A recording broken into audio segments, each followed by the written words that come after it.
1 minute until showtime. Whoops. YouTube went nuts for a minute. Did it? Oops, back. YouTube Facebook gave me the notification that we're live, so. Hi. We are live.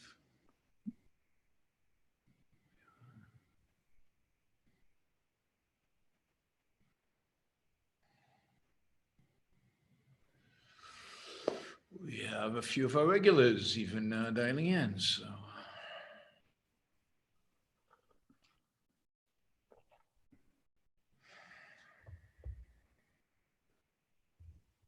How do you do it now? Do you do our pictures side by side, or because last time it was back and forth? What do you prefer? Back and forth, side by side? Whichever you like. I think it's better. Your show will go live in 5 seconds. 4, 3, 2, 1.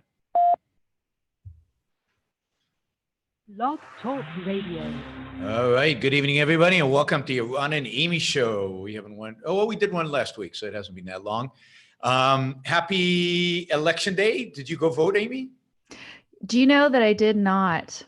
Oh, you're like in a swing county, aren't you? Isn't it close? I can't get motivated to vote for either of the creatures. Who's your rep? Do you know? Well, yeah, I don't really talk about that. Oh, okay. That's right. Yeah. That's right. She's in an undisclosed location. That's right. Yes. I can't sure if it's close or not where you are, but anyway. I'm in Puerto Rico. So, Puerto Ricans don't get to vote. That's one of the advantages, I guess, of being in Puerto Rico is you only get a vote in the local elections. And that's going to be fun when it happens. I'm spending a lot of time on my sick doggy. So, yeah. Oh, that's too bad. She's actually doing better. I think that maybe the cancer discovery was a bit of a fluke, and I might have some serious time with her still. So we'll see. Good. That'll be nice. As long as she's not. Yeah, she's doing well now, so it's good. But yeah, election day, I put in the program notes, which you can find over at don'tletitgo.com, the Arcadia song called Election Day. I don't know if you ever knew that one back from the 90s or whatever.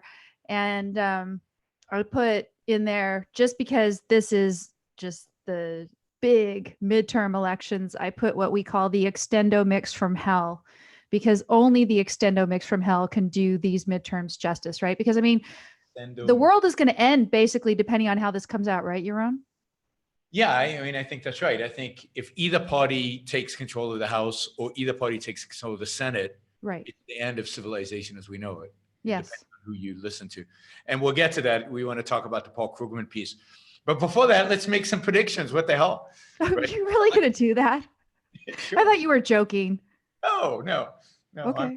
We're gonna predict who's gonna win Kentucky. How are you gonna compete with that 538 guy? I'm reading 538. Oh, okay. You can't beat them, join them. Yeah. Okay. Good. Yeah. No, I've got. I know this is. Don't tell anybody, but I've got the New York Times website here with a big map that is telling me who's winning what. But don't tell anybody. You find the New York Times useful? How could you find the New York Times useful? Because they're horrible. And I've got five. Of course, 538 missed the Trump victory last election, but of course, they had him with a relatively high probability of winning. It just wasn't a majority. So, that's the nature of probability. Sometimes something that's less than 50% actually is successful. If it was never successful, it would be 0%. The fact that it has a positive probability of success. So I'm going to make this prediction, and within an hour or two, I could be proven dramatically wrong. Mm-hmm. But I'm going to make this prediction, and that is that Republicans will do better than the mainstream media thinks they will do. That I don't think this is going to be as big of a Democratic sweep as many Democrats think it is. I still think the Democrats will win the House because it's just too easy. And in midterm elections where there's no presidential election, usually the party in opposition, the party not in the White House, almost always, I think it's like 80 to 90% of the time, gain significant amounts of seats. And they don't need to gain that much in order to take the House. I think Republicans probably gain a seat or two in the Senate, but that is a failure for Republicans because going into this election, let's say 2 years ago, before it was cleared Trump was president, Mhm. the expectation was that this year Republicans could conceivably get to 60, to 60 senators, because there's a bunch of Democratic senators in red states that are running for re-election. There are very few Republicans running for re-election. Most of the map is Democrats, and a lot of them are in red states, so Republicans should win them. So I think they might gain one or two. So generally, I think it won't be. I don't think it would be a huge blue wave. Although, somebody says, I agree with you, Ron, no blue wave, no disaster. I don't think a blue wave would be a disaster. I don't. I mean, it would be tough for Trump, but I don't consider something tough for Trump to necessarily be a disaster. Republicans are not doing anything with their control of the House and the Senate. Did they repeal Obamacare? Wait. It's so funny. What was it? Krugman was saying that for sure, if they keep control of the House and the Senate, they're going to repeal Obamacare. Yeah, right. That's one of the ridiculous things about. So there are very few people in the world I love to hate, or hate to hate, or whatever the term is, more than Paul Krugman. I mean, yes, I rile on Donald Trump all the time, but after all, he's president. And Paul Krugman is just a former economist. He used to be an economist. Now he's a political hack, right. Paid and bought for by anything that is democratic. Paul Krugman he's forgotten all his economics. He contradicts his own textbook on economics regularly. He contradicts his own essays that he won a Nobel Prize for economics regularly.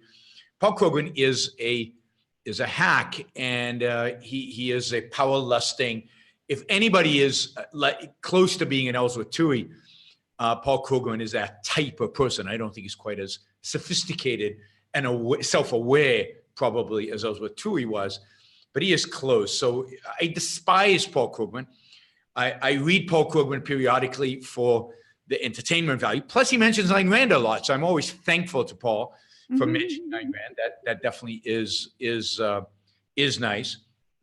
So I thought we'd go through this op-ed that Amy found that Paul Krugman wrote, I guess today. It was published today in the New York Times. Oh, the New York Times. Actually, no, it was published yesterday, but I just knew. I was like, Yaron's got to analyze this because it will be fun. Yeah. So this is an op-ed that illustrates the extent to which what I've been saying, or we've been saying for a long time now, years really, that is the tilt towards emotionalism, the tilt towards tribalism and emotionalism. And the whole idea here is to use emotions to rally your base, to use emotions to get people riled up. Forget facts, forget reality, forget the truth, forget what's really going to happen. The only thing, and this is right out of Donald Trump's playbook, the only thing that matters is winning.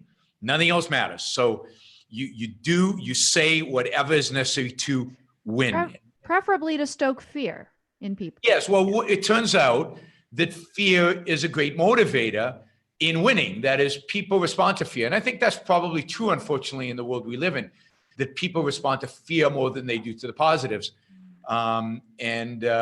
Marketing people say that all the time, and it's just sad. Yeah, I mean, take Donald Trump, for example, just to mention something about Trump.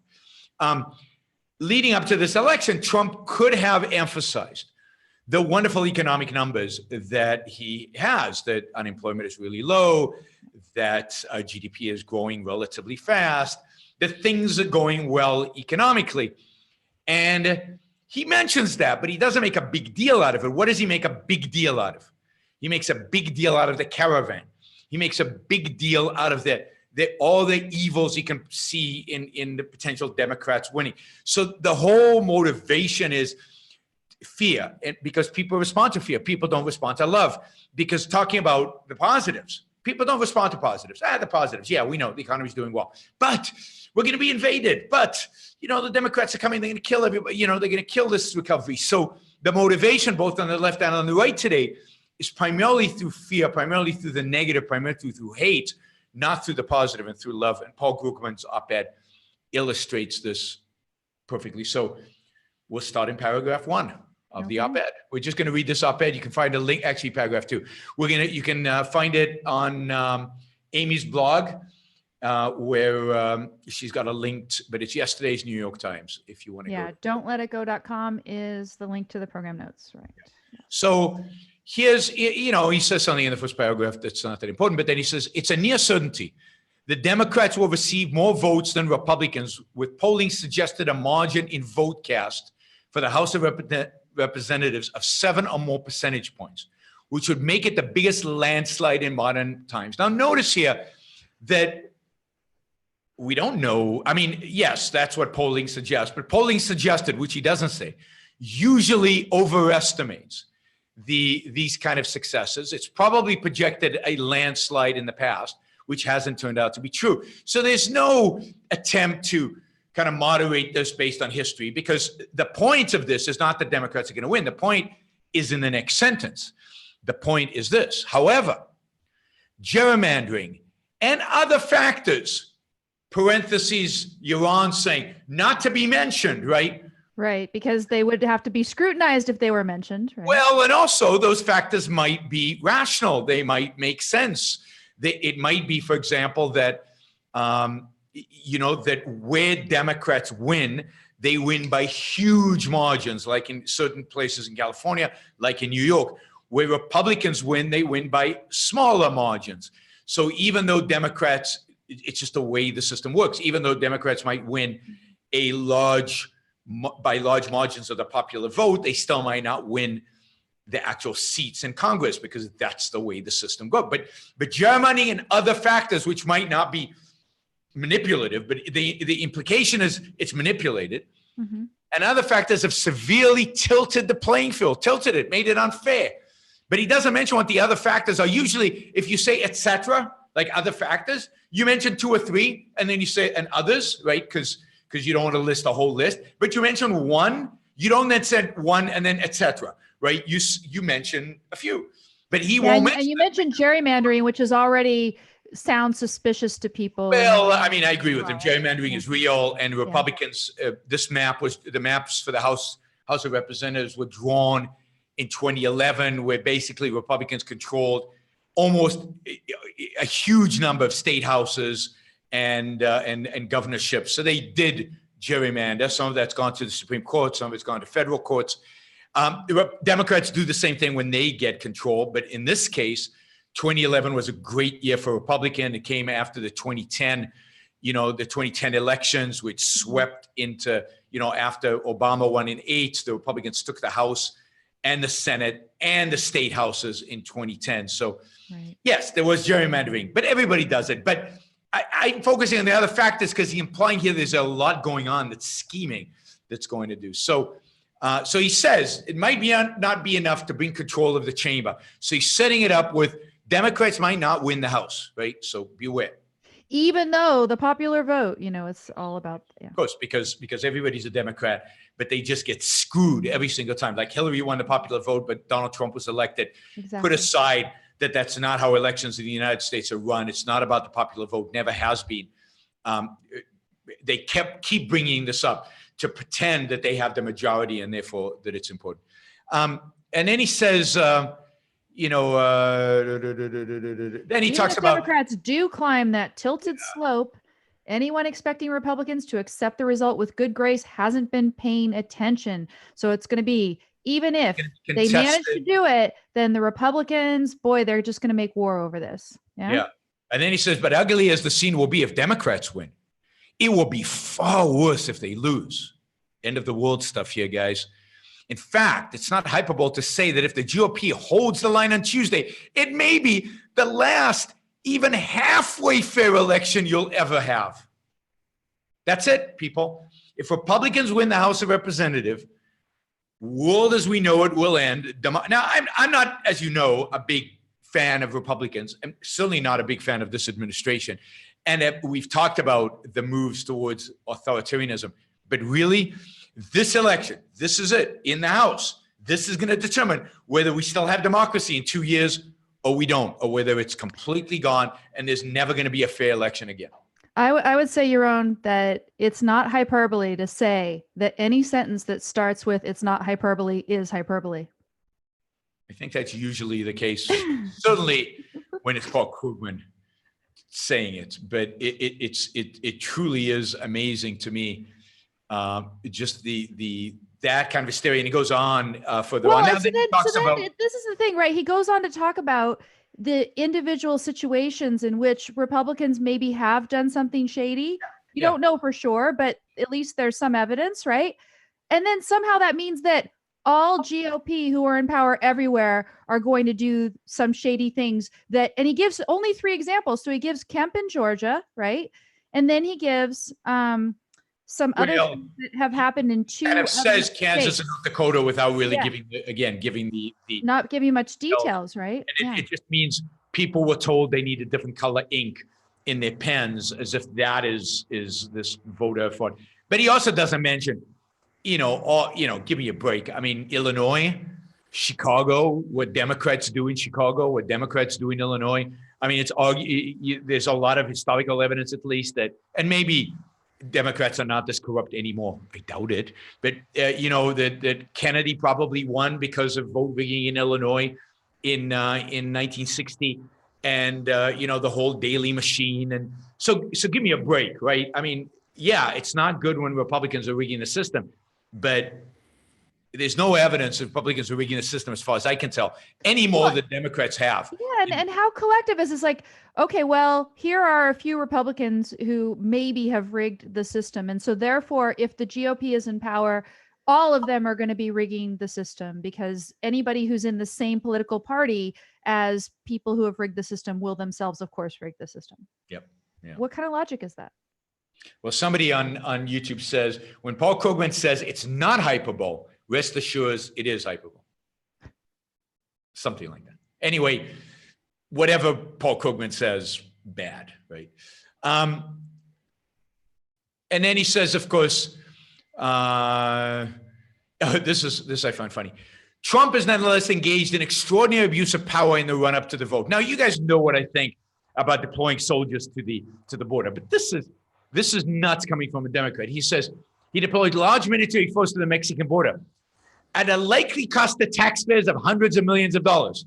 Now, I had to take a step back. Paul Krugman cares about how much something costs to the federal government. I mean, if anything, this is going to stimulate the border economies, because the government is spending hundreds of millions of dollars. This is stimulate economic growth. An awesome broken window. Mexico and Texas. This is Paul Krugman talking, and he's worried about how much money is going to be spent on a government program. Give me a break. This is a guy who wants to spend trillions of dollars more on a variety of government programs. And, and then what has this got to do? Now, I agree. If he had said that Trump is doing this in order to rile up people in order to go vote, then I agree with them. Whether it's a blatant misuse of power of the presidency. Well, I mean, he does. What's the political advantage? He does imply that, right? Because he says it's an obvious attempt to hype the supposed threat from a small, bedraggled caravan of refugees still more than 700 miles away. And I do think that there is no question. That's absolutely. Oh, I'm going to say it. I'm going to say it. Paul Krugman is absolutely right about that. Okay, one sentence in a whole op-ed. This is not bad. So yes, there's no question that Trump has done this purely, 100%, to hype people's fear so that they go vote. And indeed, if you look at exit polls, immigration is like a top issue of concern for people exiting the polls. So, I'm telling you, Kentucky 6, the Democrat is leading by 5%. So I might be wrong. If Kentucky 6 goes Democratic, then this could be a Democratic wave. But that's early, and that's all. Here's my punditry, guys. Here's me doing what do you call the guys who? But that's most of the votes are coming in from what's the capital of Kentucky, or what's the main city in Kentucky? So Louisville, or? No, it's not Louisville. It is Lexington. So most of the votes here are coming from Lexington. Lexington's a university city.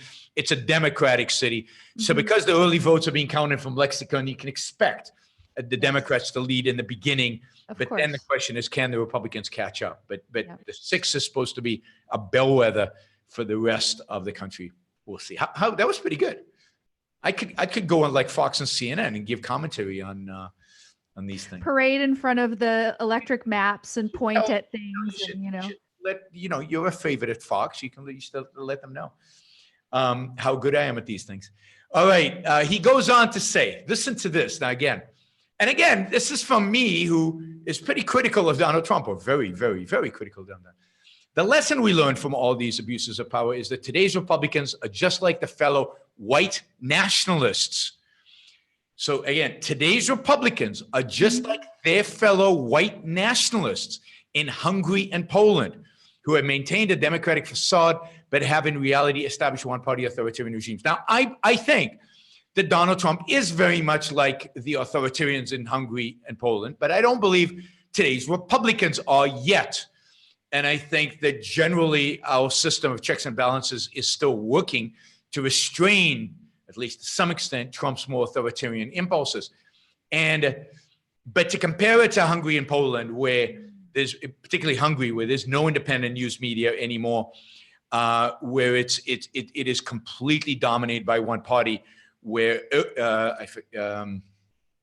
again, names don't come to me. That's age, I guess. And even Hungary, we're moving in the direction of Hungary and Poland, but to just throw out their fellow white nationalists is quite something. And not just about Donald Trump. I could kind of maybe be sympathetic if you did it about Donald Trump, but really? All of them? All of the GOP, yeah. Republicans? Now, right, I think it's a little much, right? The last chance to stop them from locking in permanent rule. Permanent rule. So notice this. If Republicans win today, they will win forever. Permanent rule, one-party system, just like in Hungary. I don't think even Hungary and Poland, I don't think Poland is yet a one-party system, but Hungary is certainly moving in that direction. All right, and then he goes on. So notice just the hysteria. Okay, so then he says, well, the Democrats have run this honest campaign, right? They basically run a campaign on issues. They haven't used, and the main issue is healthcare.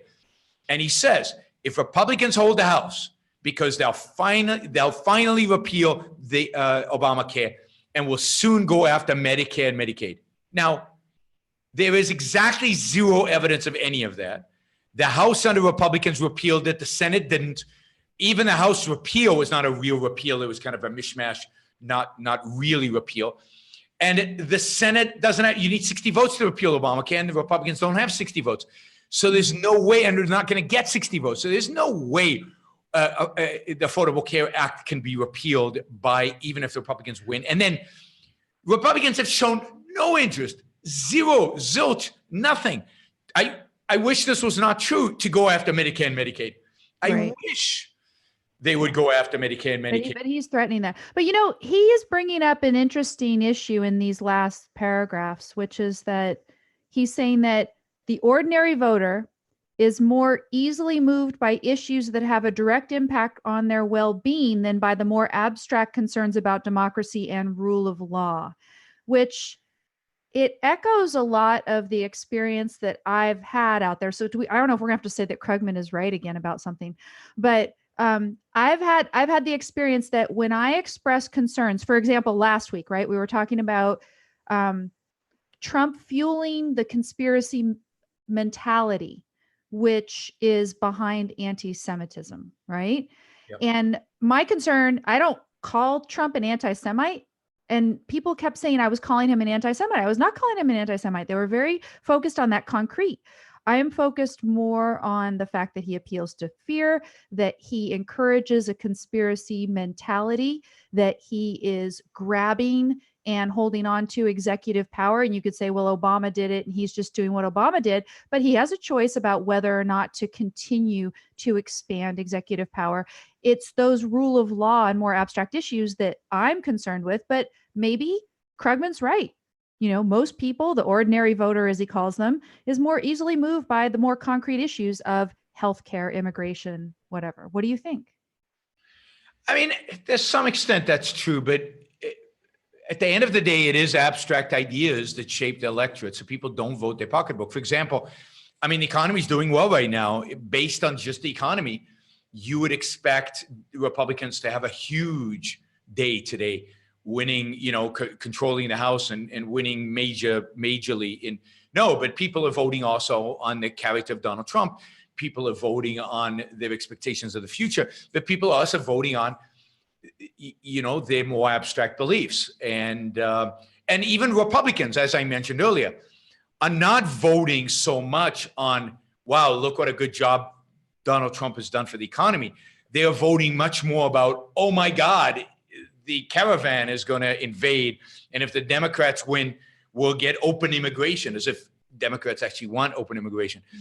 So it's, again, motivated by more of the fear than it is of any kind of positive value or the good things that are going on in their life. All right, so let's finish up the Krugman op-ed. And at the end of the day, ideas shape the world. And the ideas of, I think at the end of the day, Democrats are more consistently altruistic. So when it comes to things like healthcare, they win the debate. And the reason that is because even the GOP now is saying, oh, well, don't worry, we're not going to take away coverage for pre-existing conditions. In other words, we're going to keep trying to square the circle. What happens is, because everybody's an altruist, the Republicans have to become Democrats. So they continuously on these kind of issues move to the left steadily. Okay, this is interesting. This I found interesting. He says, and until very recently, mainstream news media berated Democrats who were running on nothing but opposition to Trump, which was never true, but the media said it anyway, which is I find interesting. The left hates the mainstream media almost as much as the right does. They think, people like Paul Krugman, Elizabeth Warren, certainly Bernie Sanders, think that the media is way too right-wing, if you can believe that. And it's fascinating to me because it's always the case. Whenever I meet real lefties, they say, oh, the media, they're dominated by the right. They're corporatists, right? They're all owned by corporations. So they're dominated by the right. So I find it interesting that he thinks that the media is too right-wing, too Republican. And then at the end he says, but with the crucial moment here, everyone should bear in mind what's at stake. It's not just tax cuts or health coverage, and anyone who votes based simply on those issues is missing the biggest story. For the survival of the American democracy is on the ballot, right? So if you don't vote Democratic, you're voting against the survival of freedom in America. Yep. All right, that's Paul Krugman, but it's just consistent. Everything the distortion of facts, the hysteria, the fear mongering is what we've come to in the world in which we live. I mean, that has become typical and tragic that, it's all about fear, and it's all about. I think the worst part of that op-ed is that so-called induction he wants to lead the reader through, which is, here are a few examples of maybe arguable corruption in the GOP trying to manipulate the vote. And so therefore, if GOP wins, they're just going to take control permanently, manipulate. Well, and of course, they're going to cut taxes. Fair election ever. And they're going to cut taxes and destroy healthcare as we know it. And it can't be anything worse than that. And it's pretty amazing that he can get away with writing an op-ed like that. I mean, if somebody had submitted me an op-ed like that, just in terms of the quality of writing and the quality of the logic, I would have thrown it back in their face if I was an editor. But this is what Paul Krugman does. This is pure propaganda, and it's junk. And of course, the right does exactly the same thing. So I'm just picking on Krugman because he's prominent in the New York Times, and it was published yesterday, and Amy referred it to me. So, but we could have taken anything from the right. I just figured, it would be too early. It'd be too early to make any real predictions. Of course, I was wrong because you are trying to maybe make some. But I figured if we can't make predictions, at least we can look at Krugman's claim that the world was going to end. So the real time forecast right now is Republicans' chance of keeping the House is about 15%. And Republican chance of keeping control of the Senate is about 88%. So It looks like the Senate will stay Republican and the House will shift Democratic. And there doesn't seem to be anything in the early results, all over the place to suggest otherwise. But we'll see. I mean, it's still and if that happened, it would essentially mean gridlock, which could be a good thing. Yeah, but it's not like a lot was getting done. Sure. Right. So it's not like the House and the Senate and Trump were passing a lot of legislation. Very little legislation was passing. So, I mean, that's part of the disappointment with having, on the things that they could do something about, they don't do anything. So they didn't repeal Obamacare. They haven't deregulated from a legislative perspective. Trump has deregulated to some extent at the regulatory agency level, but not through legislation. Right. They haven't really, through legislation, done very much. The budget increased spending, so it could have been the Democrats.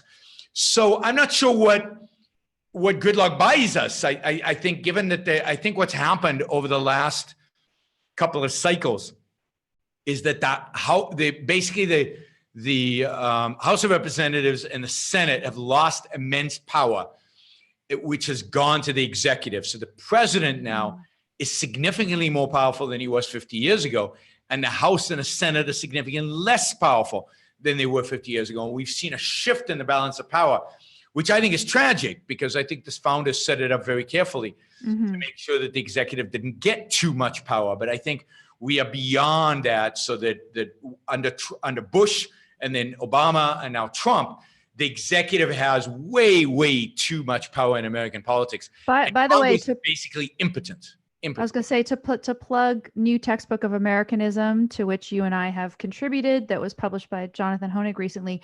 Yep. In the back of it, there's some Q&A with Ayn Rand on politics, and one of the topics that she talks about there is the issue of checks and balances, and it's some good stuff. So, and the real importance of them, and why it's objective, why it's crucial for objectivity to have those kind of checks and balances. And yeah, and we're moving far, far away from those checks and balances. People want a Republican court, right? Not a court of good judges who can act, but a Republican court. Kavanaugh was a Republican candidate. Arguably the guy before him, what's his name? Gorsuch. Gorsuch was just a good judge. Gorsuch wrote a good Fourth Amendment opinion, so he earns high marks in my book just for that. Yeah. No, I think on other issues he's good as well. But Kavanaugh was a political appointment.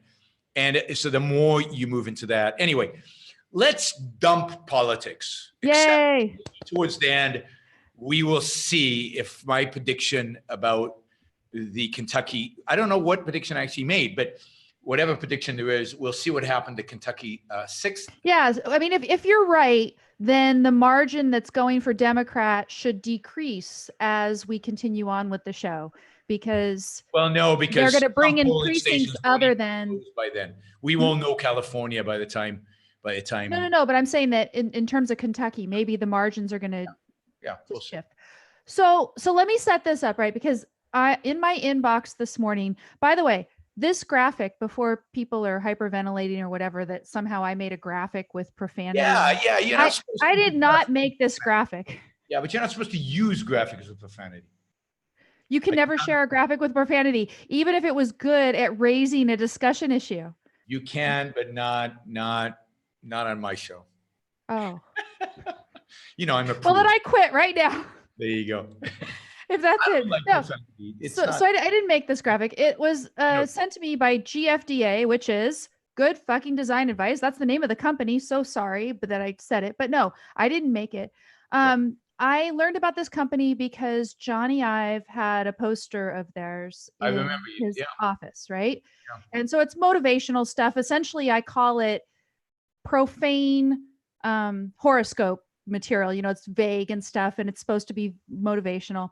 And this is the one that I got in my inbox this morning on the one day that you and I have planned for this entire month, because you're so busy and everything, to do a show together, work together as a fucking team, right? And then what are they saying about me? Because, I come up with titles and stuff without even consulting you, right? And here's what they say. They say, have some fucking humility. Your dumb ass can't do this alone. So I was thinking, God, maybe I should consult Yaron about the titles before I post them. Is that what they're telling me? Is GFDA telling me that I just make bad titles? I don't know. I don't know. Anyway, so I post this. It's Yeah. fun, and People are harassing you already for the you F and rile you up a little, huh? So people are harassing you on Facebook already. Well, only in your group, in your show group. Everybody else was getting a good laugh about it. But actually, I did get one bit of harassment, though, which was, Yes. isn't this about as non-objectivist as it comes, basically, to exhort people to work together in a team?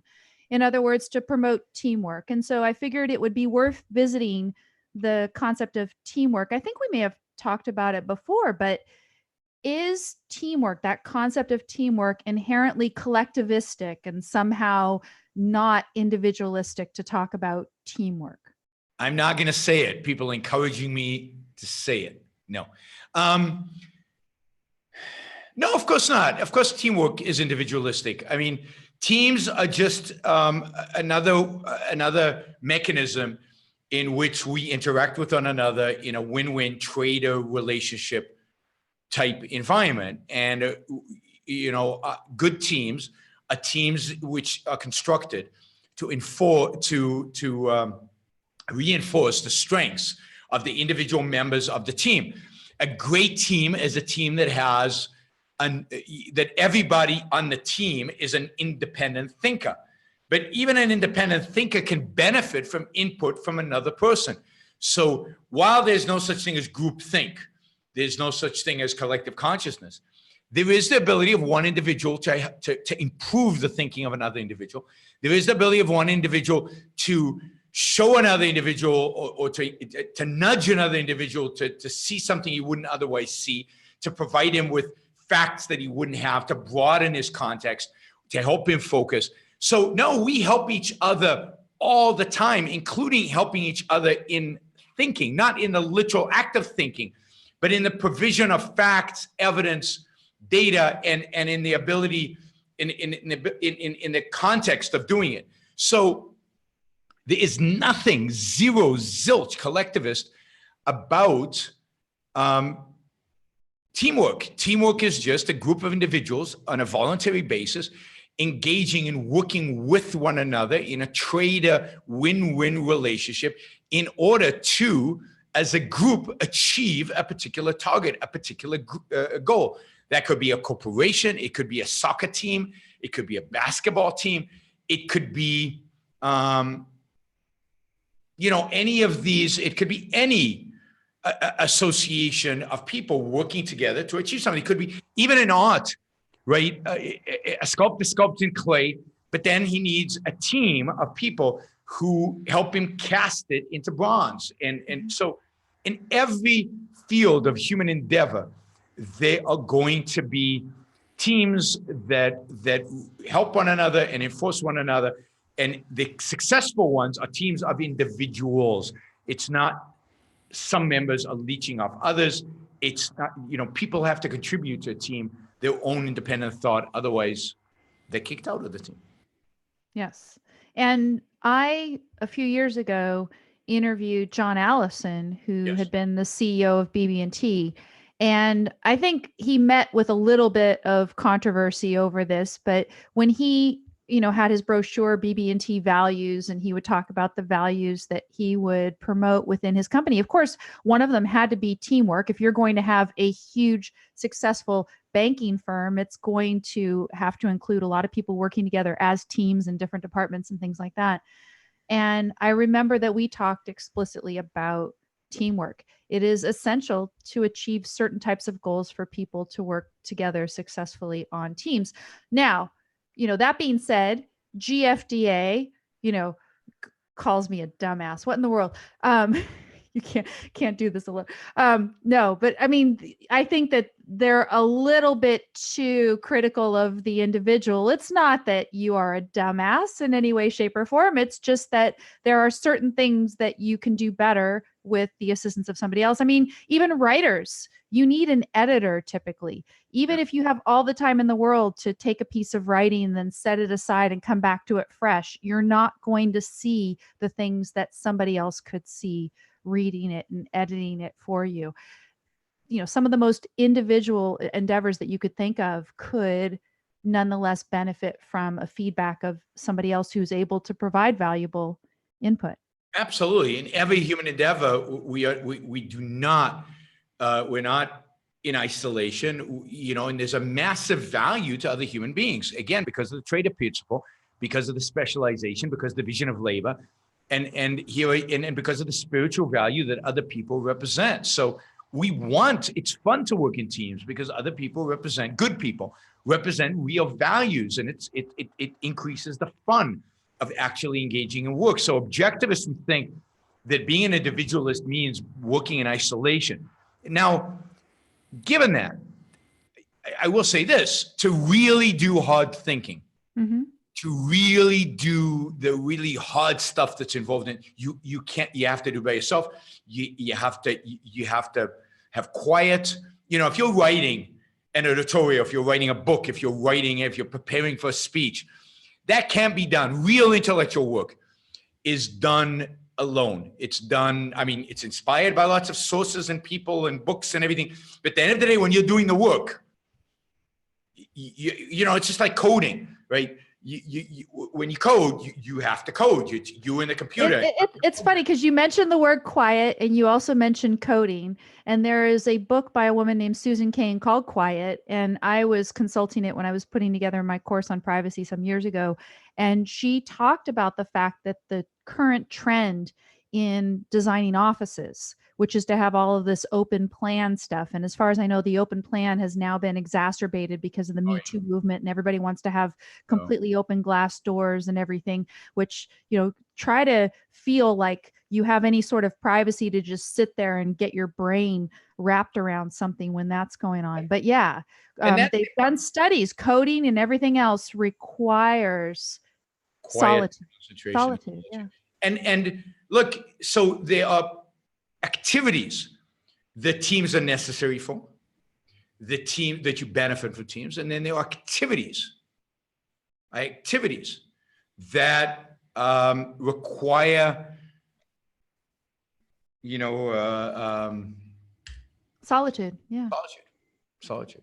Yeah, I mean, typically it's different phases of work, right? So you need, each person needs to go work on their part of the thing and then bring it together and see what can, you know, come from the feedback and everything, and then maybe go back and do their own thing again for a bit. But no, the team is not a bad word inherently at all. Yep. And just wanted to reinforce that, as it's not a collectivist concept to promote teamwork. It's one, I guess, that could be taken the wrong way. You know, in business schools, it's notorious that there's so much, quote, group work.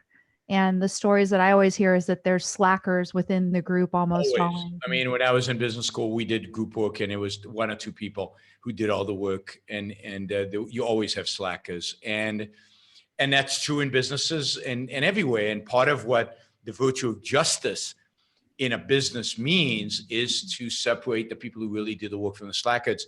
And somebody said it's better to work alone than to work with a bad team. Absolutely. You know, having a bad team it really is pretty disgusting. Yeah. Yeah. I mean, and you know, a show like what we're doing here, right? So we do back and forth, and there's certain things that can come out of a discussion back and forth, even though you can do 2 hours all by yourself, no problem. And people are happy to listen to what you have to say. There's still, I think, the value of the back and forth sometimes, as long as both people are intellectually active and have something to contribute and their own perspective on issues as well. So yeah, I mean, I think the whole controversy over teamwork is I mean, people who think that teamwork is not individualistic just don't understand objectivism, don't understand life, and don't understand what it means to pursue values and the fact that rational individuals are not in conflict with one another. That is that human life, we're not in conflict with one another. That's not the essence of life. So I really don't think, I don't know who holds this idea that teamwork is non-individualistic or anti-objectivist, but whoever they are, they're super rationalists. It may have been raised as a joke, but I was quickly saying, "Oh, this would be a great show topic." Did we go into feminism? Yeah, let's talk about feminism, because this is another topic that has been discussed a lot recently. I have been criticized for allowing Tucker Carlson to call me a feminist on couple of the different appearances. You know, this came out by accident at first. Yeah, I know. It came about by accident because I was referred to him by Tammy Bruce, who has been a feminist. And the first topic that I was, you know, called on to discuss had nothing to do with feminism. Actually, it just had to do with being an atheist. And so he introduces me as an atheist feminist, and they all assume I'm some, you know, leftist, whatever. But I was talking about the atheism. And then he's continued. And, you know, there's been this interesting discussion on James Valiant's thread on Facebook, and I'm not holding you accountable for having read it, but he sees the issue largely the way that I do, that feminism did have an original valid connotation, and that it's the recent wave of feminists that have really destroyed the concept.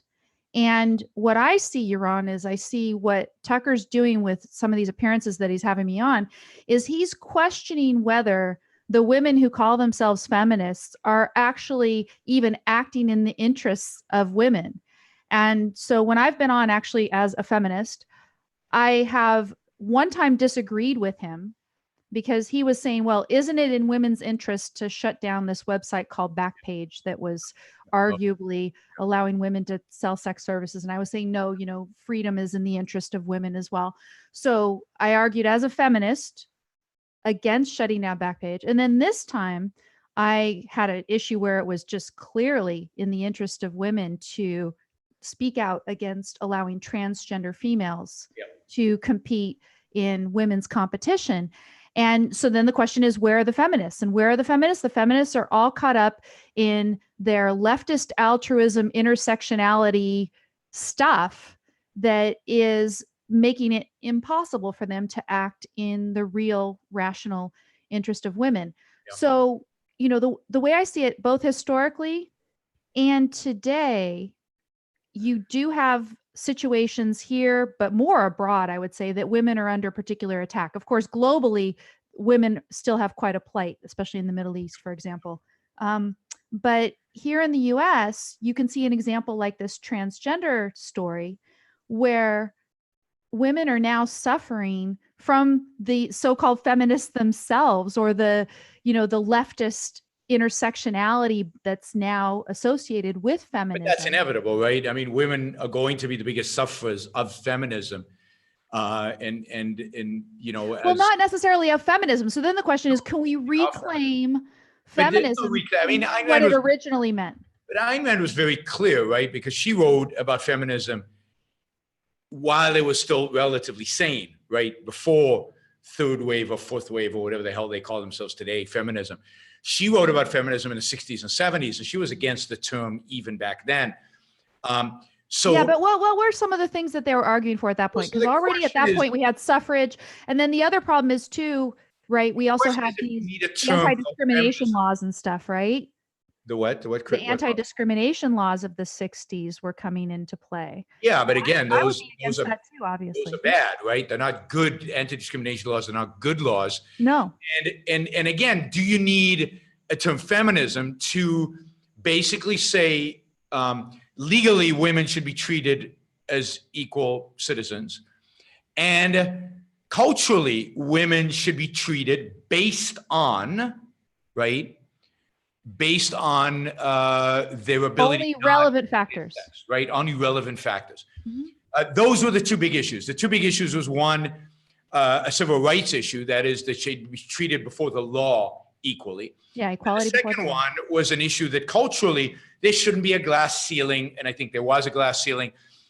They should be treated based on the relevant factors, not based on irrelevant factors, right?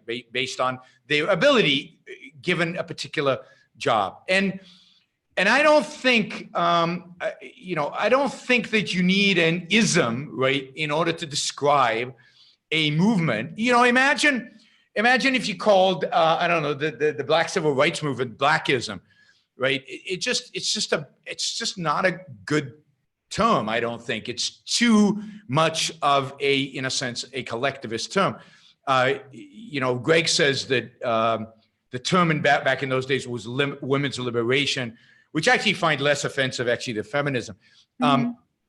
And given the history, given what it turned out, the feminists were actually advocating for. And given what feminists today are advocating for, I don't, it's not a good word. Now, I don't have any problem with Tucker calling you a feminist in this sense that, lots of people on TV call me a libertarian, and I don't correct them, because if you start correcting them on television, then you land up spending the whole time talking about the correction, and you don't land up spending the time when you want it. Now, if they call me a Nazi, obviously I'd correct them.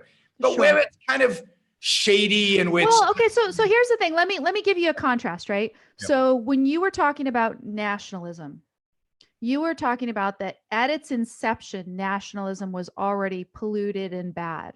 Whereas you could say when feminism was at its inception, it was a good term as far as we know, because the early feminists were asking for equality before the law, and that's it. They weren't asking for all of the other garbage. Do we know that? See, yeah, as far as I know, I've been listening to early chapters of Christina Hoff Sommers' book about the history of feminism. And as far as I know, the early feminists from the 1800s, they wanted the right to vote. They wanted women to be able to own property. Feminists. Clearly, the women's movement back in the 1900s and certainly back in the 19th century and in the early part of the 20th century was mainly focused on those civil rights, on equality before the law. But the question is, when was the term feminist first used? And was it first used to describe that? I don't think they called themselves, they called it women's suffrage and they called it other things. I don't think they called themselves feminist at that point in time. When did that term come in? And when it came into use, what was it being used? So Christina Hoff Sommers might describe those women as feminists from the perspective of today. So the question is, like, who first described those women as feminists, and would they have described themselves as feminists? And this is the way I think about it. Like, if you look at the definition in the dictionary, it says that a feminist is somebody who advocates for the rights and interests of women, which, plug in what you think is appropriate to argue for in that. As I said, I've been on Tucker arguing against taking down Backpage, a website. And then I've argued this time, on behalf of women's sports. But so there's that. The other thing is, insofar as women are subject to particular attack because they are women, maybe let's maybe ask, there's a term that's useful to fight against that. That's all. Let's ask if such a term is needed today. That is, given that protection before the law is there, if anything, they might be. Well, not everywhere, right? There's plenty of countries in the world where it's not. United States, there, and this is where feminists are active. And what's interesting, again, is that feminists. Some of the best feminists are in France, though. Come on. What's that? Some of the best feminists are in France. You know about them, right? Oh, you mean the topless ones? Yeah, the ones who go to the Muslim conferences and they protest because but I am my own God. Let's take American feminists. The fact is that American feminists today are not interested in women's rights around the world. They indeed, for the most part, hate women like Ayan Hirsi Ali. And defend the so-called rights of women in Saudi Arabia to wear burqas and not to drive, by using the term, which I think today is a package deal, right? It's a package deal of maybe it's a package deal, and then it's a question of, is it worth fighting to separate the issues out under that term, feminism? It's a package deal of, we want women to be treated equally before the law, and we want the culture to treat equally, not equal, but to treat appropriately, according to the real differences that exist. Real abilities. Right? So that's part of supposedly feminist. I don't believe it is, because indeed the feminist agenda today. Well, Christina Hoff Sommers, who's a leading feminist now, believes that it is. I would say Tammy Bruce believes mostly that it is. There's some situations where I would disagree with Tammy. But they are the exception, they're not the rule. And the rule is that feminists are not, that feminists are pro-Islam, they are they're a collectivist organization, and their primary motivation, and Peter Schwartz wrote this in Return of the Primitive. I mean, their primary motivation is to put down man. The primary motivation is to attack masculinity. And I think if you look, certainly by the numbers, if you look at the majority of feminists, if you look at what feminists write today, the dominant feminists, you can pick some exceptions. You could put But there's a trend. There's a trend that rejects this. So, for example, it's not a trend. Again, Peter wrote this. When did Peter write this? Peter wrote this in the 80s. So this has been a long-term. No, but I'm saying that there is a contemporary trend. So there's Christina Hoff Sommers, and I'll give you another example of Haley Mary, lead singer of Jezebels, very thoughtful woman. Yep. And I got to interview her. I waited until the very end of the interview to spring my question on her because I just was curious. Had she read Atlas Shrugged? And she had described herself as a feminist and has a little bit of ecology or whatever. She read Atlas Shrugged. She loved Atlas Shrugged. She said, Dagny Taggart is a badass. And she talks about her struggle with feminism because, and she said this explicitly, that she disagrees with the feminist idea that you reject men or, criticize men or think that men are awful. The war against men, as they call it. She rejects that whole thing, and in fact wrote a song that she would say is sort of her feminist anthem about how, hey, women are making progress, and no, you don't have to hate men in order to further the interests of women. She came out explicitly against Hillary Clinton, and she is not, herself necessarily an intellectual. She's an artist, but I think that there are a number of thoughtful women who are saying you can advocate for women's interests where it's appropriate and still reject. By calling yourself a feminist, you're putting yourself in a coalition with some really nasty, horrible, disgusting people. And that's why I don't call myself a libertarian, right? I mean, there's certain libertarians that I think are great. They're really nice people. They do good things, but they're really nasty people. And I don't want to be associated with the really nasty people. And in the umbrella, the big tent that is feminism, they are some really disgusting people. I mean, some of the worst, most anti-Western values, most anti-life people are women in this, I don't know, fourth wave feminist movement or whatever it's called. And to use the same terminology as them confuses, and it's conceptually, I think it's not helpful to use that term. And now you could say we're going to fight for it, like we say about selfishness. But is it worth fighting for? Because I think it's tainted from the beginning, and because it's an ism, it does smack from a certain sense of collectivism, right? So I would just say you can be for women's rights in a sense that we described it without being a feminist. I think that's what Ayn Rand was. I think she advocated for all the right things, but she refused to call herself a feminist. Now somebody says here, Rand made it without feminism, as did Madame Curie, Harper Lee, and many others. But why did they have it so hard being female, right? Yes, they did make it, but their life was harder. And if you look, there's a wonderful show.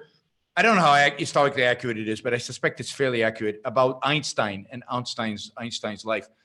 And in the show, it describes a number of women scientists who were passed over for credit, including, by the way, possibly Einstein's wife and a first wife, and who were passed over in one case, and I don't think it was Madame Curie, but it passed over for Nobel Prizes because they were women, because the scientific community wouldn't recognize a women. So the idea that everything's always been hunky-dory for women is wrong. Yeah, let me tell you another story that I just heard recently. I was talking with someone about the issue of transgender females, and this person knew someone who had, gone through transgender treatment, became a female, was a male, became a female, and had been previously successful in business as a male, became a female, and wasn't out as a transgender person. You couldn't tell that this was a transgender female. The person that I talked to said that she had no idea that this was a transgender female until the person told her. This female, transgender female, says that she regrets the decision because since becoming a woman, and again, people don't know she's transgender, since becoming a woman, she hit the glass ceiling in a way that she hadn't when she was a man. Yeah, but I don't know. I mean, these are anecdotes that don't prove anything. Now, I'm not questioning a glass ceiling. I truly believe there is a glass ceiling. I truly believe men discriminate against women all the time. So I'm on your side on that part of it. I just don't think anybody should use the word feminism in the current context because of all its negative implications. You can advocate for those ideas without using the term, because I think the term has been, just like I don't call myself people who advocate for free market should be liberals, but we don't use the word liberal because it's been taken, it's gone, forget about it, it's lost. Feminism is no longer a concept that describes what you mean. So if you look at what should be the definition of feminism, what is the definition of feminism? I mean, today? this is what you say. If you look it up, it says someone who advocates for the rights and But interests. that's not how it's used. So that's a dictionary, fine. But how is it used? It's used to promote the hatred of men, to promote the elevation of women above men, to destroy masculinity. That's the way it is used today. And unless you have a chance to differentiate yourself from that, say, no, I believe in a different kind of feminism, then I wouldn't use the term any more than I would use, again, there are a lot of terms out there that you just, they might have even had a good history, but you won't use them. You're not gonna fight over every term that the bad guys have taken. And even if you think that feminism once was a good term, maybe it was, maybe it wasn't. I don't know the history. What would you call, what was the term that you would have if you say, okay, there's someone who is advocating? I believe in equal rights for women. I believe women should be sure. You don't need a term for it because it's not an ideology. There's no ideology here. And ism is kind of an ideology. There's no ideology here. All you're saying is, I think that women should be treated based on their abilities and their skills. That's it. There's no issue of legally. And in other countries, I believe women should be treated like men. It's a basic issue of individual rights. That's it.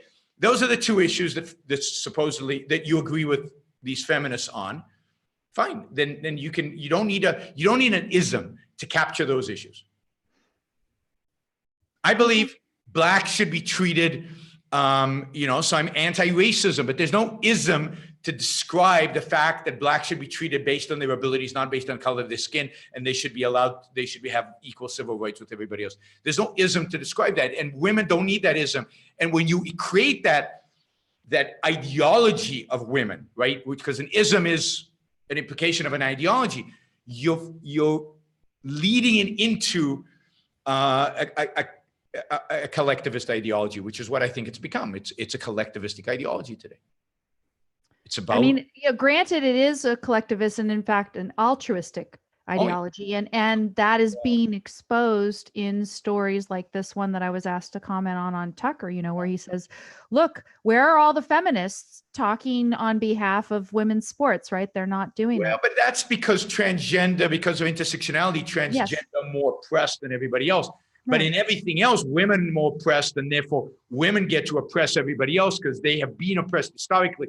So this is the problem when you start using their terminology. How do you escape from the traps that they have created and intersection and feminine? Selfishness is a huge term that we have to try to reclaim, right? By selfishness, we mean something so different than what everybody else means. But it's so important. An ism,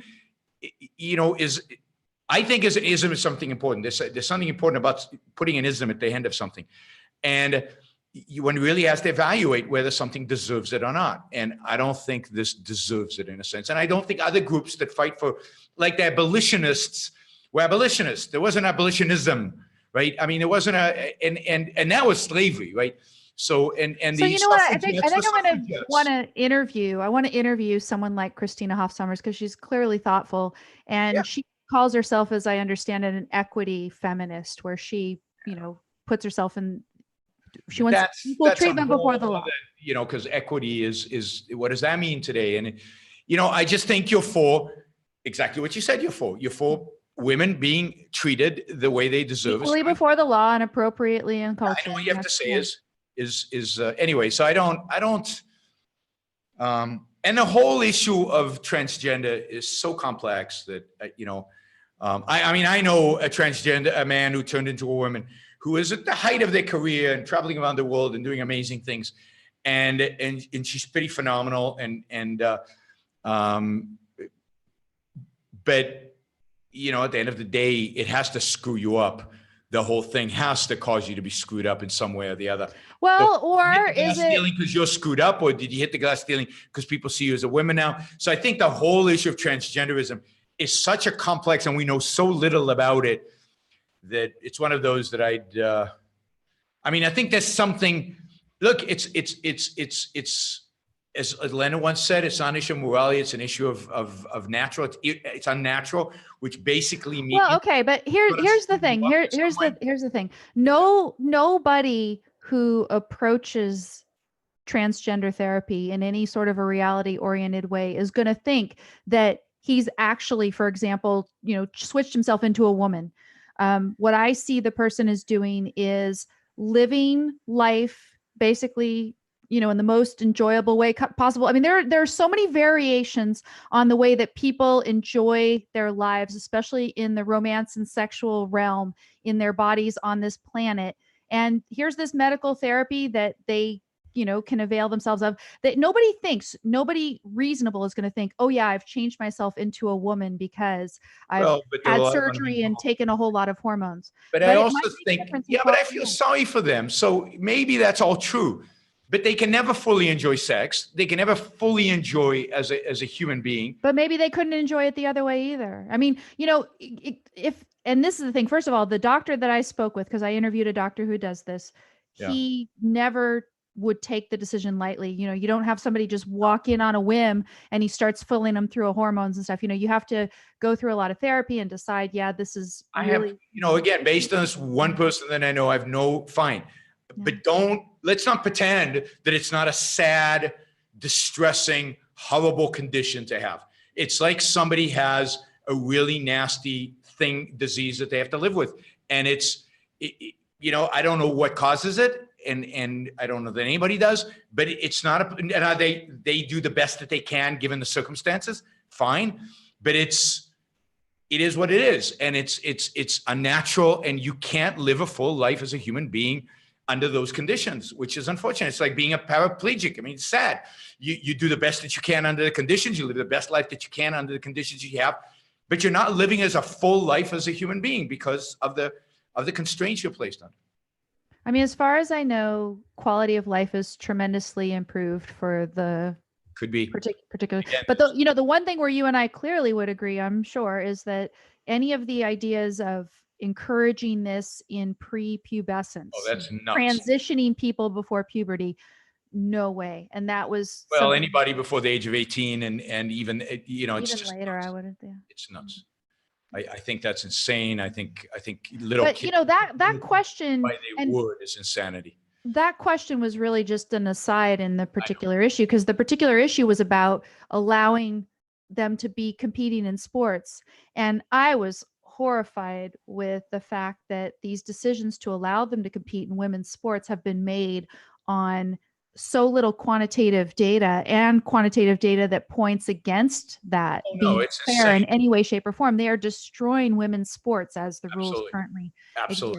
And so this is where you definitely want to stand up for the interests of women in that situation. Yeah, but it's not, I guess it's in the interest of women, but it is because women's sports is something that there had to be made a special provision for. There's not a right. There's not a right for anybody to have any sport competition. If somebody said, hey, I want to compete in a pole vaulting competition, somebody better go out and make a competition. But if somebody wants to include transgender, it's their right as well. So of course. The issue is, people should have a right to choose how they want to structure their sports and how it makes most sense to do so. And I think it's horrible what they're doing with transgender in that context. No, if you want to have athletic competition that women can enjoy the full benefits of athletic competition, including having a real chance of winning and a real chance of losing, and the thrill basically of it, the benefits of exercise, all the stuff that you get from athletic competition. For women to be able to have that, you need to cordon off and say, no, men cannot be here. And for the same reason that men cannot be there, which is that they're significantly stronger, and maybe there's some other things about being a man that give them advantage as well, you also have to say that transgender females cannot either. And, when I was thinking about it, the only way it could potentially be fair, in an athletic sense, would be if they did transition before puberty, which I think would be immoral to do. So the whole thing, it's an interesting topic, but it's sad, right? Yep. No, Because I would like transgender people to also be able to get the benefits of athletic competition, but you can't mix them in with women if you there's want no right women to it. get I mean, the it's part of you become a transgender, you're excluded from athletic competition. That's life. I mean, it's part of the stuff that you're excluded from. That's just the way it is. Or create your own league or do something, but there's no Sure. there's no right to compete as a woman. In dog agility, they've made it so fine grained, the sport that I did. Men compete against women, but it's all based on the size of the dogs, right? So the height of the dog tells you what jump height that you have to compete at and stuff. So my dog would compete against all the dogs that jump 16 inches, et cetera. And they would, make it fair as they could. Yeah, I mean, I think it's a ridiculous topic. I mean, generally, because there's so few transgender people. Let them figure it out in sports wise, and let people who run women's athletic decide for themselves what their governing rules should be, and they should be. I mean, if it's women's athletics, then it should be women's athletics, not transgender athletics. Yeah, it would. In a Greg way, does say that we do call abolitionism. And so there is an ism there. I need it's worthwhile researching why things are isms versus other things that are not. Yeah. And what does it take to be, what does it take to rise to the level? But I just don't think one should associate oneself with the kind of people who call themselves feminists today. Yeah. I mean, again, I'm very sympathetic with the sorts of stories that they're bringing up because they are challenging those types of feminists, right? I'm not challenging the issues. I'm challenging the label. Identify as feminists. And a vast majority of them, not a small majority, a vast majority of them are pretty bad, are really bad. So, and a collectivist. And I think in that really, sense, I just got to go join the French feminists then, because they're awesome. But yeah. Well, maybe, although you haven't asked them about what they think about other stuff. I know. They were very, very mixed. But at least they're fighting against something real there, mostly. They are challenging Islamists, whereas American feminists, apologists for the Islamists and attack Ayaan Hirsi Ali.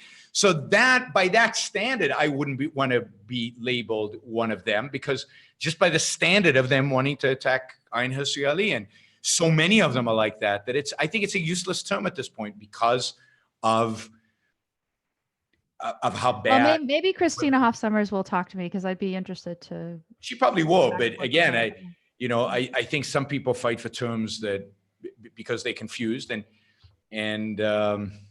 anyway. No, I mean, I did that with my dissertation, right? And actually, I want to go into privacy a little bit, if you will indulge me, please, because there's an interesting op-ed from Wall Street Journal. When I was writing my dissertation on privacy, I wanted to lump myself in with somebody called a reductionist.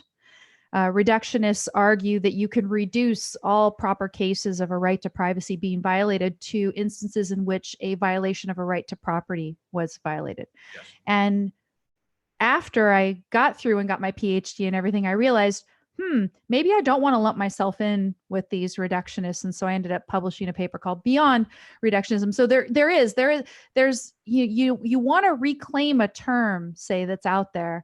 And nationalism is one now that Trump is trying to reclaim and somehow make American. And you talked about why that's not possible. And yeah, maybe in some cases it's not possible. But so here's the op-ed, and it's from Wall Street Journal, Big Brother Isn't Watching You, by Andy Kessler.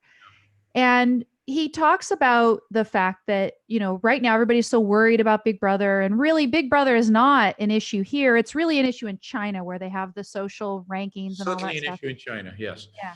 And he says there's a couple things we need to look at to make sure that it doesn't happen here. One of them is to, eschew regulation, right? Because the more regulation you have, the more that you're going to have government closer and closer to the big Silicon Valley tech companies. And, he also criticizes Apple, because Apple in effect is now pushing for regulation and criticizing Facebook and Google, the people who actually make their money off of, data, the use of data. Yep. And then the other thing he suggests, and this might sound like a plausible solution, because a lot of times a libertarian will say, if you want to solve a problem, just assign a property right somewhere, let's have a carbon property right. You have the right to emit a certain amount of carbon or whatever, and that somehow is going to solve the whole issue of pollution, for example. And so here he's saying, why not just say that there is a property right in the data itself? And that sounds seductive. And in a way, it even sounds seductive to me, right? Because I've always said privacy is based on property. But when I was thinking about this, I thought that he is either in arguing for a property right in the data, right? He's saying property right in the data itself. He's either arguing for something that will have no effect at all, or if it's something that's going to make a difference, I submit that he is arguing for something that people aren't entitled to. And so if you let me go through those two things for a second. First of all, it maybe just makes no difference at all, right? Because if I have a piece of data or a piece of information, what is the most basic thing that I can do to retain privacy in that data or in that information? I choose not to share it, So if it's an idea in my head, maybe I never say anything about it. Maybe I never write it down. I don't type it in my computer. I certainly don't post it on Facebook. I don't send it in a message to my friend, whatever. You don't share it. Yep. So at the most basic level, you have the choice about retaining control over your data. Calling it your property doesn't add anything to it. Well, unless somebody is snooping and taking it from you, you haven't shared it and somebody steals it from you. Right. And so then it matters how the person got access to it, right?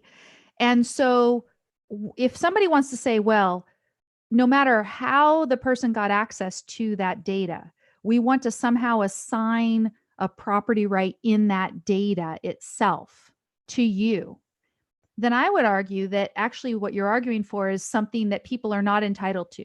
So for example, if he wants to have a property right in the data and you share the data with Facebook and there's terms of service and Facebook says, we can make money off of you with your data. Sure. And then he wants to come in and say, no, we're going to assign a property right in the data so that Facebook can no longer make money off of your data. No, but that's not right. That's not right at all. No, but even if the data is your property right, then you can assign, you can still let Facebook make money off of your property. Right. And that's how it exists even before you would call it a property. I can lease my land to somebody who's going to build a business on that land and make money off of it. Right. Right. So the thing that we really need to be looking at is, how does Facebook come to acquire the data? In what circumstances? Yes. And so what I see this is whether you agree to its use or not. Yes. And that's an issue of contract. Yes. And so here he's trying to solve this problem by getting around the issue of how it is, in what circumstances that you actually share the data. How does Facebook come to have the data? I would say that it's because we have a contract with Facebook, and that Facebook, pursuant to that contract, is entitled to be making money off of your data. And if the real concern is Big Brother, the problem is not whether or not there's a property right in that data. The problem is that the law says once you share that data with anybody, all the Fourth Amendment protection for it is wiped out. Yep. And again, it's the arcane sounding third party doctrine that nobody wants to hear about because it sounds so abstract and complex or whatever. But if the law says once you share data, there's no longer a warrant requirement about it, and that therefore you're at the mercy of legislators, that is the problem. And you're not going to solve it by assigning a property right to the piece of data, because the doctrine will say, it'll still say, you shared the data, you gave it up. No, I think that's right. But in the op-ed, he's also arguing that the government is not doing all the stuff that I think the government is actually doing. He thinks everything's siloed, but we know from the IRS case under Obama that it's not so siloed. Mm-hmm. We know from Snowden's revelations on the NSA that it's not so siloed. I know from my visit to the NSA, was it 3 years ago, that it's not so siloed. Mm-hmm. I don't trust the government trust them. Well, and he talks about subpoenas too, and the standard of evidence for a subpoena to be granted versus anything else. You know, it's true that I think the tech companies are being fairly good at scrutinizing the requests that they're getting, and they are pushing back.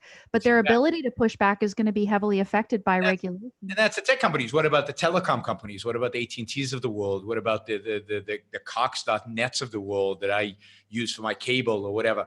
Are they pushing back? I doubt it. And I don't trust the government one bit. I don't trust them with their tax money. I certainly don't trust them that they're not listening in and abusing, abusing these silos and using them against us. And if they would in an emergency, that they would when the time came to it. I mean, I can imagine, down the road, a Republican administration going after people who support immigrants, right? Who help immigrants get illegally come into the country. And I can imagine on the left going after right-wing groups like the IRS did by interrelating all the data that they have. So I don't trust the government one bit. They have the tools to invade to take our stuff, to invade our privacy in millions of different ways. Yeah. And I believe they're using them, or if they're not using them, will use them when the time comes. And again, the whole problem comes down to this one doctrine, and it's a constitutional law doctrine. No, I mean, the problem comes down to a lot more than that. I mean, the problem comes down to, because the federal government doesn't care about a doctrine.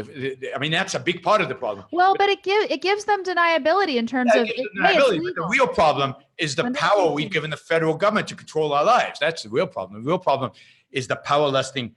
Is the power we've given power lusters to control stuff, and then they have the tools because they have the money to do whatever they want. The NSA is not. I don't worry about the NSA because the third-party doctrine. I worry about the NSA because they're beholden to the president, and they'll do whatever he tells them, and they have the tools.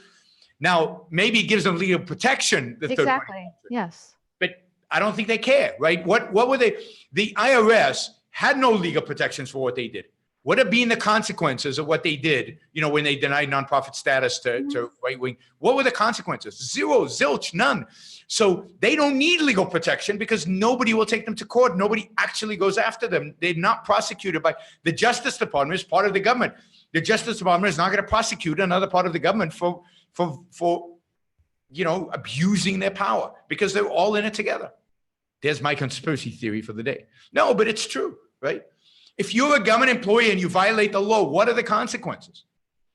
If you're high enough up, and if the people above you agree with you politically, then the consequences are likely to be non-existent. Well, and that's why Snowden said he did what he did, right? Because he was trying to go up the chain of command and was hitting a wall. And that's why we view him as heroic in spite of some dubious views that he has. But yes, So you're saying even my great solution is not going to make a difference? I mean, no, it'll make a difference at the margin, and it's good to do because it'll get the courts aligned, and a lot of good things will happen for it. But at the end of the day, if power lusters want power, they will take it, and they're not going to need any legal doctrine in order to attain it. They will just take it. And so how are the power lusters doing? Tell me what the election results are looking like. I'm right, as usual, right? Okay.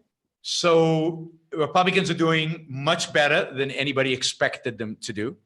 It looks like they will, it's now, before it was, what was it, 80-something% that they would keep the Senate. Now it's over 95%. So it's like 95% probably. Almost certain, yeah. And it looks like they'll gain some seats in the Senate. But what's really shocking is Kentucky. No, what's really shocking is that the House looks like it's going to be a Republican House. You heard it here first, people. I'm not shocked at that at all. The House is going to go Republican. So the chances of Republican win control of the House of Representatives is now 60%. It was when we began the evening. 50, right? Or no, 15, I think you said. 15 is what you said, yeah. It's gone from 15% to 60%. Okay. So right now, the Republicans have a 3 in 5 chance of winning control of the House of Representatives, of winning control of the House of Representatives. Now, I have to say, I'm not particularly excited about that because the fact is, Donald Trump is going to be more obnoxious than ever tomorrow morning if this pans out. Sure. And the Republicans are going to be more obnoxious than ever. And, you know, so, but this is, as I said early on, people underestimate the extent to which Americans are motivated by fear. They underestimate the extent to which Donald Trump is a brilliant marketer and knows exactly which buttons to push to achieve victory. And that I think he will have turned the tide for Republicans. And it looks like Republicans are going to win both houses. It'd be interesting to see how many Senate seats they land up with. But right now, it looks like if there's a wave, it's a Republican wave, and not a wave, but it's a Republican holding the House at this point in time. If they gain a number of seats in the Senate, that's pretty strong. But, well, let's see what, I'm not seeing any projections with regard to the Senate. And it's District 6 in Kentucky is right now with 77% of the votes in is tilting Republican. And they said that if that was going to tilt Republican, then the whole night would tilt Republican. So those who projected that were right. Let's see what they're saying about the Senate. Let's see if there's any. I don't see any real, other than 538 is now all in Republican winning the Senate, when before it was only 85%. Now it's almost 100%. Okay. All right. Ori asks, if we had a voluntary tax system, could government provide welfare morally? No. Government can only do what the protection of individual rights requires. There's no such thing as providing welfare morally, because once the government is in a position. Well, not by government. Because welfare in a sense of the government system, because once the government decides who gets it and who doesn't, who gets it and who doesn't get it. That's immoral. By what standard do they decide? It's my money. So if you want to support a charity, then support a charity. But for the government to do it under any case, no matter what the government funding is, it's the standard by which they give or they don't give is just as important as the fact that they're stealing our money in order to give it, right? All of it is immoral. The whole conception of it is immoral. And it's so libertarians think that the only issue is the initiation of force, but it's not. It's not the only issue. It's what government does, even if it does it without initiating force. Certain things that it does are immoral for it to do, because it's not about just the initiation of force. It's about it's about what a proper function of government. What a proper function of government is, and what kind of incentives and what kind of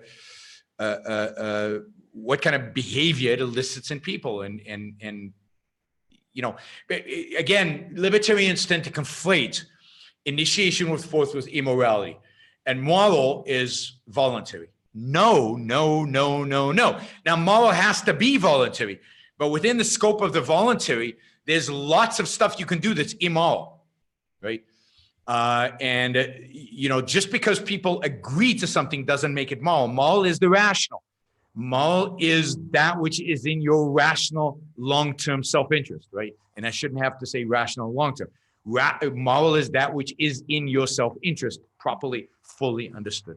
So most people are not acting morally because they're not considering their self-interest when they're acting, even though most of what they do is voluntary. All right.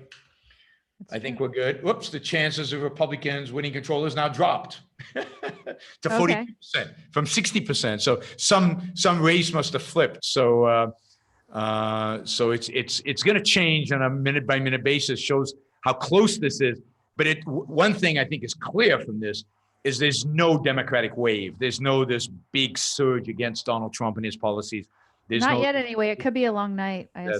It's not going to be a wave. The Democrats might still win the House, but they're not going to win the House by the kind of margin that the wave theory suggested. All right. Thanks, everybody. Thank you, Yaron, for giving me stuff to think about. I will ponder whether feminism is a valid term. We might revisit, but you've given me a lot. Is it a good term? Is it a positive? It's a term you want to be I would associated say with. I would say valid, you know, to use or embrace today, right? That's the way I would think about it. Let's remind everybody, if you enjoy the show, then share it, subscribe to both our YouTube channels, and of course, support us on Patreon so we can keep doing this. Your support, we It's partially separate, by the way, people. So if you want to support me, you have to go to my Patreon and do it. Yes, It's you not can through support your me own. by supporting me. So go to Amy's Patreon page, patreon.com/Amy what? Peikoff? Amy Peikoff. And patreon.com/Yaron Brook Show. And you can please support us, increase your support if you can, but just encourage the support. And good. Well, I guess I'll be doing election news night. sandwiches until you get back. So I'm probably not going to do a show with you again till December, right?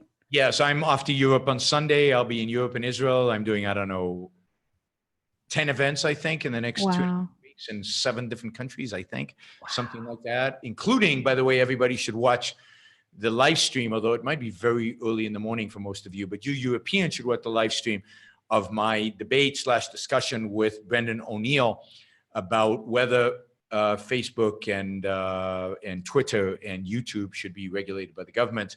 Wow. And the whole free speech issue. And what else was I thinking? Yes, and there's going to be, and those of you in London should definitely go to see the Ayn Rand lecture by Michael Kaufman. So join me at that event. All right. Thanks, Amy. See you in December sometime. Yeah. Happy Thanksgiving. Bye, everybody. Bye. Happy Thanksgiving.